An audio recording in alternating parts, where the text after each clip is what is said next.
Welcome to the Shit Show. It's not a hit show. It's the Stay Shit Show. It's the Shit Show. Welcome to the Shit Show. Here's your host, Logan Graham. What seems to be your boggle? Murder. Welcome to the Shit Show. I am your host, Logan Graham.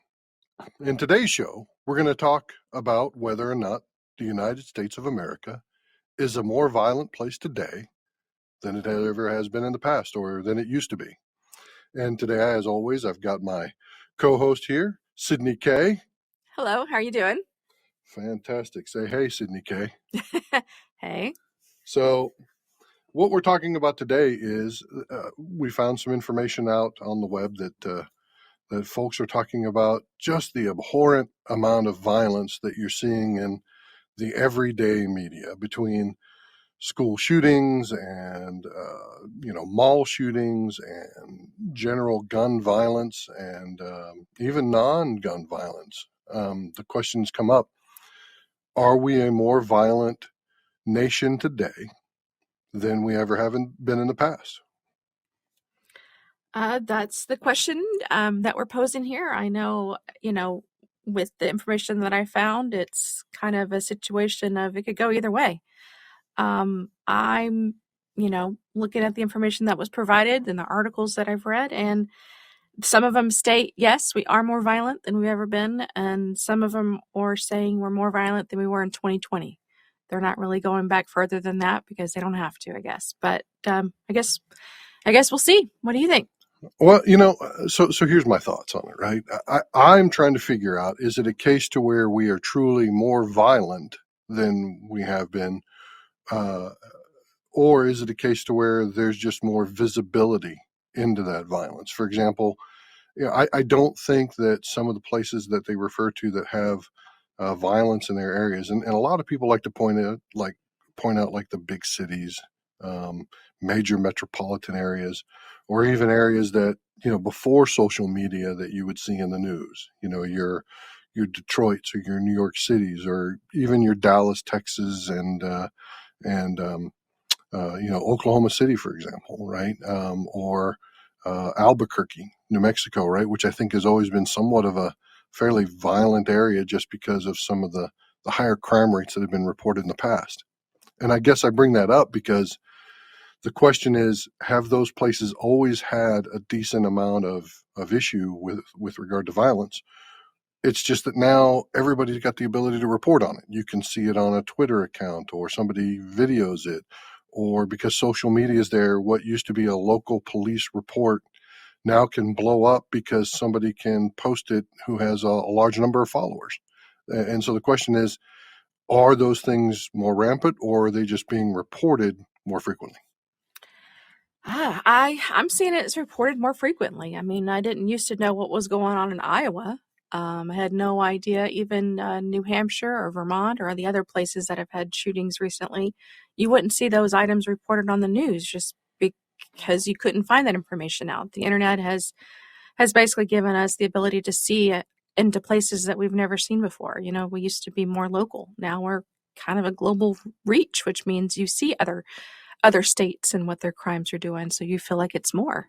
And that's a good point. I mean, I guess the question here is, maybe it's the other way around, because statistically there are reports that show violence has actually dropped, that we're improving on being a better society, that we're showing lower crime rates, that we're showing less issues with certainly types of violent crimes. Now, again, that may be statistically set in certain areas. I don't know that it's across the nation. You can find one study that says it's less and another that says it's more. And we'll post all of those in there.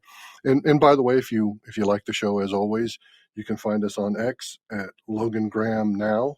You can find us on the web at our website at www.swoym.com. That's the Say What's on Your Mind network. You can also find us on Facebook and, of course, here on YouTube. But what I'm getting at as we start looking at this question about violence is it a case to where maybe violence in general or crimes in general have gone down certainly violent ones, but now they're more poignant because of the ability to report on them, or are they truly just more, uh, for lack of a better term, more explosive? You hear about more violence because of the nature of the violence. For example, school shootings, right? So the question becomes, is it a case to where school shootings are truly on the rise? And are they on the rise because the people who may not have considered doing an act like that see other acts like that and now it plants that idea? Or is it a case to where these are thoughts and items that are there and maybe it encourages them? Or is it a case to where it would have happened regardless? I see it to where in some instances it would have happened regardless, but I see your point where if they're looking at other people doing these things and that idea was never in their head until they see it, that may have contributed to the more of the school shootings. I don't know. I know they say and stats that I've read online that, crime would, basically assaults, rapes, murders was anywhere between 100 to 150 people per 100,000 that experienced that. And that goes back to 1993. Now it's 50 out of 100,000. Some instances, some areas, 30 out of 100,000. So, you know, that stat says it's going down, but because we see it so often on the internet, on our news feed, that it feels like it's more. And that's what I see. So some of it may be, I don't know what term we would use here, maybe sort of counterintuitive, right? To where the idea is that, yes, maybe some of those things are going down, but because there are fewer of them, it offers more opportunity for people to capture those fewer incidents and therefore they become more inflated.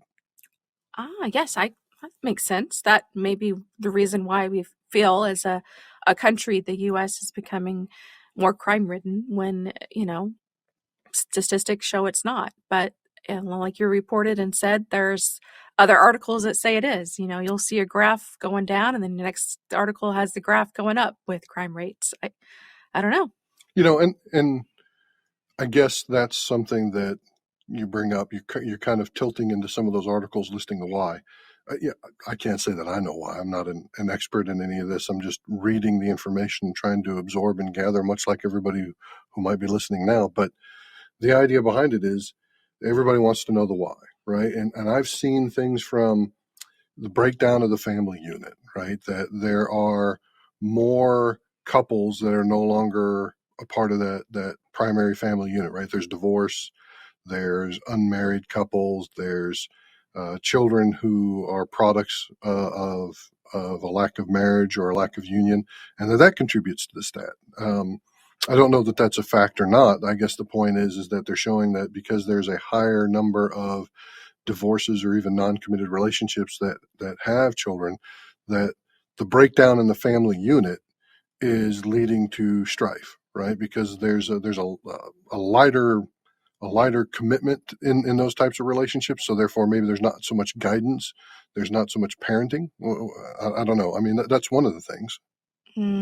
I could see that. We definitely need more moms. I mean, they leave the picture way too often. Nope, that's dads. My bad. That's, allegedly. But, in this situation, I feel like it could be that. There are other reasons why. I mean, I've heard and seen articles such as church being the reason why, that we are, less inclined to go to church, less inclined to read the Bible and teach those lessons from there, whether you're, religious or not. That's something that could be the cause. I don't know. So you think that it's kind of a religious binding, or do you think it's more of a drive of purpose? For example, I think the nice thing about religion is that it gives you some sort of a common bond and unity. And when that was, at least perceptually, when that was heavier in the past, where there was more of a depth in religious practice, that sort of seemed to provide a compass or maybe a glue, a societal type of glue. As we've deviated from that, and I'm not saying there's right or wrong, right? If you don't believe in any form of religion, that doesn't necessarily mean that you're going to become a bad person. I don't think. I think the question becomes, if you don't have religion as that glue or that bond, are we missing some societal glue or bond, some unity and purpose that is leading to this case to where society feels, a little forgotten, or misrepresented, or lack of purpose, maybe a little lost. That was some of the article pieces that we saw in there. Is that lack of cohesion as a society causing some of these problems, right? Because it leads to maybe some of the cause, and we can get into this in another discussion, but like the polarization in politics, right? As we become more polarized, again, in appearance. I'm not saying that's necessarily a fact, but they certainly want to paint a picture as you look at news stories, media, even YouTube videos, or social media posts, that it's either black or white. It's a 1 or a 0. There's no in between. There's no compromise. That if you're not on one side, then you're completely wrong to the other. There's no even trying to see the other side in some cases. And I guess the question is that polarization a bleed over effect that is contributing to this type of violence? I can see that. I know, you'll see on the internet, you'll see on the stories that, they're biased one way or the other. They don't give you the facts and let you decide. It's more of, here's your decision, and this is the facts I found that matches that decision, which, is in of itself, I think, not helpful. I believe people can make their own thoughts based on what information they have, but I've heard that now that facts are different, that changes everything. And, that's kind of a inability to understand how facts can be different, but nonetheless, that's what I'm seeing. Well, and one of the other items that have been brought up in the past, at least for these articles that we've been reviewing as we try to cover the subject, is kind of related to a thing that even I wrote about in college. And I used it, maybe a little a little aggressively, I don't know, shamelessly maybe. I used it in a few different classes, but I wrote a paper that got me a pretty decent grade in both, because I think one was a sociology class and one was a psychology class. But I wrote a paper that went over the idea of valuation in the person, right? And this is before I really had any depth of understanding to violence, right? It was just really about how society operates. And what I mean by that is, I wrote that, when you have a smaller population, when humanity was coming about and they were a smaller population, there was a heavy value there, especially as society started to roll in or become a thing, culture became a thing.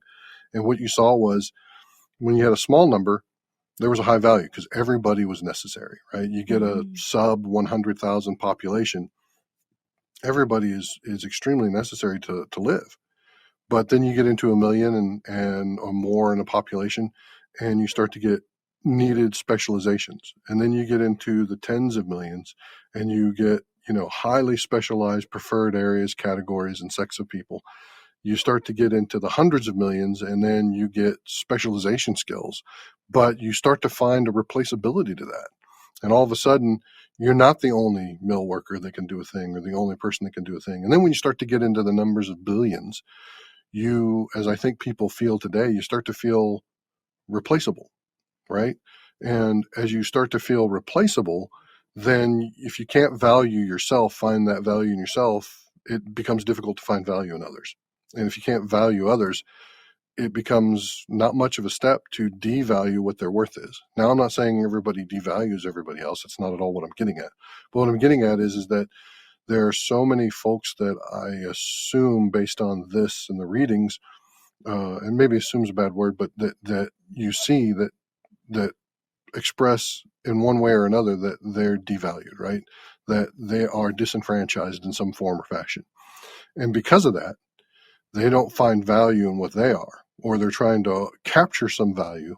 And the only way they can do that is to act out and capture the spotlight, right? And so you have this violence erupting that causes that, and people reporting on it. It gives them sort of a celebrity, right? I mean, and then people start to feel, oh, now I have a value to that. I've done this horrible thing, but I've gotten recognition for it.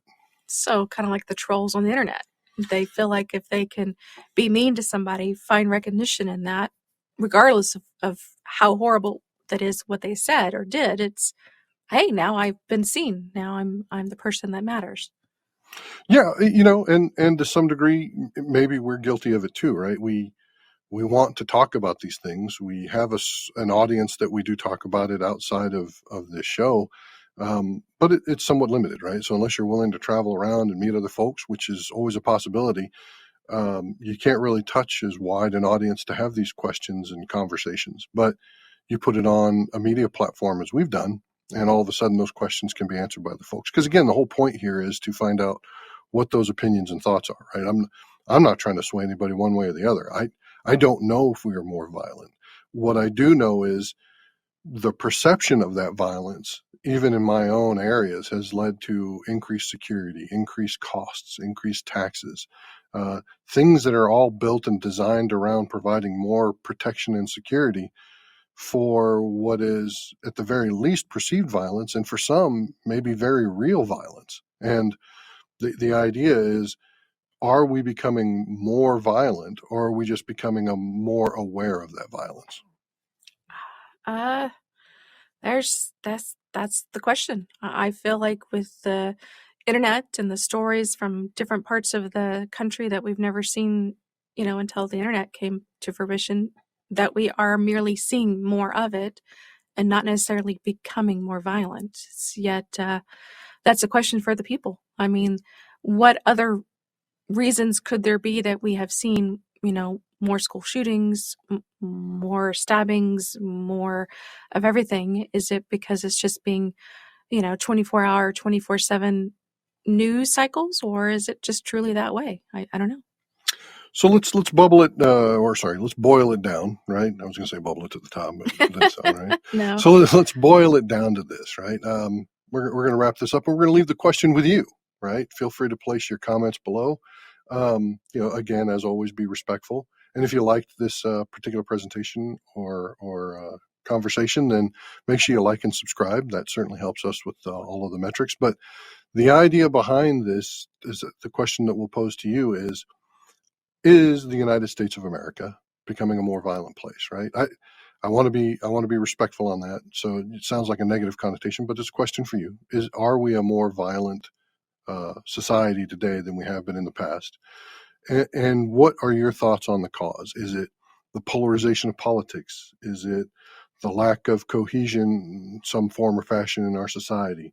We can even go off and, is it the introduction of uncontrolled factors? The pandemic, did that play a role in this? Is immigration playing a role in this?